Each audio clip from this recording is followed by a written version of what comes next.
Hey, what's up?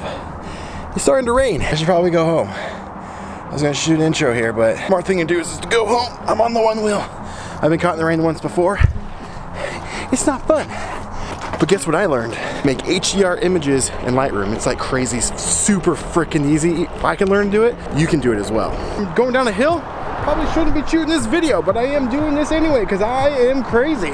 Now, to do HDR photos, it's pretty easy. But first of all, what is HDR? HDR means high dynamic range. That means there's detail in the highlights and in the shadows, the darkest part of your images and the highest part of your images. Whoa, I may have to get off. I'm scared right now. So to achieve this, all you gotta do is take 3 photos. You can take more, but 3 is really all you need. Take an overexposed image that will compensate for the shadows. Then take an underexposed image that will account for the highlights in the area, such as like the sky. And the third one, try to take an image that's exposed properly. Basically what that is doing is exposing for the midtones. And then once you have those photos taken, we'll bring you into Lightroom and we'll make the HDR. I've been caught in the rain before on the one wheel. It is not fun. It's not fun at all. In the famous words of Ron Swanson, I regret everything. Yep. What? That'll slip hardcore. I don't feel like falling today. I haven't fell on the one wheel in a very long time. And I plan on keeping it that way. And we're back. Let's do this. Open up Lightroom, guys. And to make this HDR image is so easy, like I was telling you. Literally like 2 clicks. Hey, hang on. 1.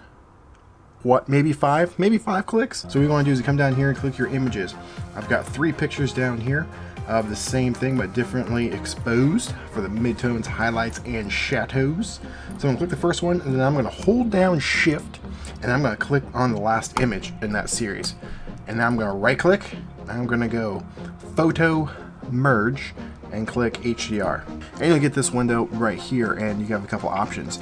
You have deghosting amounts, none, low, medium, or high. That's for something that's like moving around in the image. I don't have that going on in this case, so don't need to worry about that. And so basically everything in here is already set up. I'm just gonna click Merge and it's gonna do its Adobe wizardry magic and create HDR image. And if you're wondering what all this black is around here, I'm using a Rokinon 10mm, just crazy super wide lens. Actually, it's what I'm using to shoot this right now. And that is the lens hood.